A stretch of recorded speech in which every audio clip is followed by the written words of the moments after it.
What's up guys, Perry from Rockville here, and today we're going to go over the controls and functions for your mini IR4. So let's get to know the light a bit better, starting with this button here. This acts as the power button to turn the light on. So we're going to go ahead and click this on right now. Once you do that, you'll see the display light up where you can see what mode the light is set to. You also have the battery life indicator. You can also see the wireless group ID here, and you can see if the IR is turned on for the light. To circle back to that battery life indicator, you'll see 3 bars lit up here. If it's filled all the way up to the green light, that means it has plenty of battery life. If it's lit up to the middle bar, you only have about half of the battery life left. And if it's only showing the last bar, that means that it's low on battery, and you'll want to take your charger and plug it into this port here to charge your light. Underneath the display, we have the different buttons to control the light. So we have the mode button here to cycle between the different modes available. And then we have the enter button to enter a sub menu for specific modes. And this varies from mode to mode. For example, if we press enter in the color fade mode, we'll go into the sub menu where we can control the speed of the color fade. While in the sound modes, we can press enter to adjust the sensitivity of the microphone that picks up the sound for the light, and so on and so forth. So let's go through the different modes to see what this light can do. If you want to follow along, we're going to start with the color menu here. So all you have to do is press the mode button until you see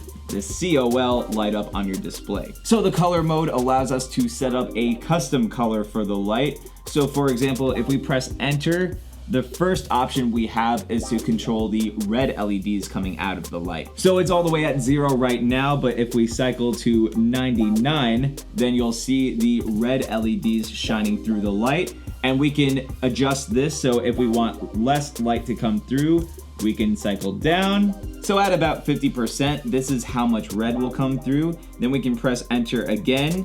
And now the G menu or the green menu will come up, so we can adjust how much green comes through. So again, same principle, we can either have a lot of green shining through, or we can adjust it so that very little amount of green comes through. And then we can adjust other colors like the blue LEDs. So I'm gonna add a little bit of blue here. There's also a white LED control. There is also a yellow LED control. I'm gonna add some yellow right now. And then there's a purple control, so you can add some purple. After that, it cycles right back to red, and then once we're all set, we can press the mode button again. The next mode allows us to control the global brightness, so we can either have this at 1, 2, 3, or 4. Then we have the display mode where we can customize how the display will show on the light. So we can press enter and set this either to on so that it shows throughout the whole time. We can set it to 10 where the display will only show for 10 seconds. There's also a 20-second option and a 30-second option.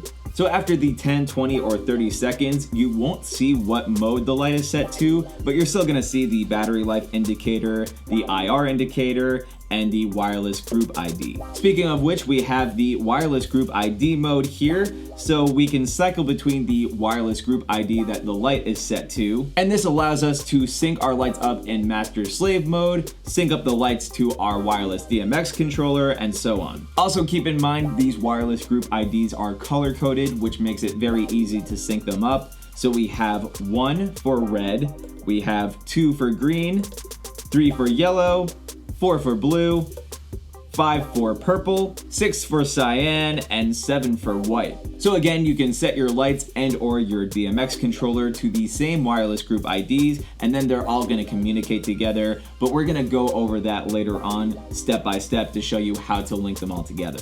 Next, we have the IR mode where we can turn on or turn off the IR connection between the wireless remote and the light. This may come in handy with slave lights that you have set up in your chain, and you can turn this off by using the up or down button. So this way you avoid pointing your remote at a slave light and throwing the rest of the lights out of sync. Next to that, we have the master mode where we can set this to on or off. So if you're using the master slave function, you'll want to turn this on for your main light, and then you can set this off for the rest of the lights in the chain. Then after that, we have the DMX or slave mode. So again, if you're setting up the master slave function, you can set all of your lights to the slave mode here. Or if you're setting up your lights to a DMX controller, you can use this menu to set up the DMX address for your lights. Next to that is the DMX channel mode, where we can set the light either to 6-channel mode or 10-channel mode to determine how much control we have over the lights with a wireless DMX controller. 6-channel mode only allows you to set up a custom color with your controller with the 6 faders, while 10-channel mode allows you to use all 10 faders to control the colors, the overall brightness, strobe, or you can use the controller to set your lights to one of the preset modes and control the speed of the modes. Next, we have the color mode, where we can set our light to a static color, and we can use the up or down button to cycle between the different shades of colors. So we have different shades of red, different shades of green, different shades of yellow, blue, etc. And we have up to 48 different colors, so you'll have plenty of options. So in this mode, we can press enter to go into the sub menu that activates the strobe mode. So we can set this up to 1 for a slow strobe, and then we can go all the way up for a fast strobe. And then the higher you go, the faster the strobe will be.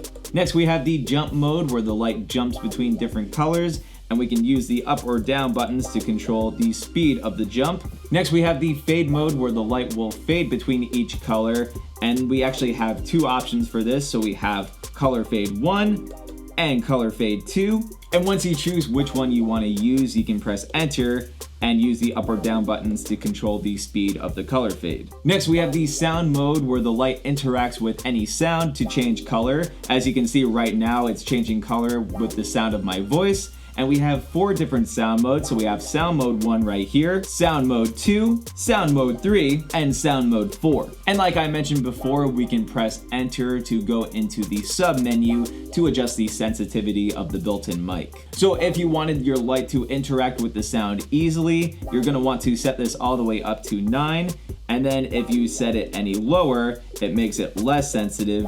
So the music or the voice has to be a lot louder in order for the light to change color. And lastly, we have the app group mode, where we can set our lights to one of the 4 app groups. So with this, you can have 4 different groups of lights set up and control them all with the app that you can download onto your smartphone or tablet. When you press enter, you can find the custom code that you need to sync up your smartphone or tablet to the lights through your Wi-Fi. So hopefully this helped break down the controls and functions for your Mini IR4. But of course, if you have any questions, comments, or concerns, feel free to reach out to our customer support team through phone or email. As always, I'm Perry from Rockville, and we'll see you guys next time.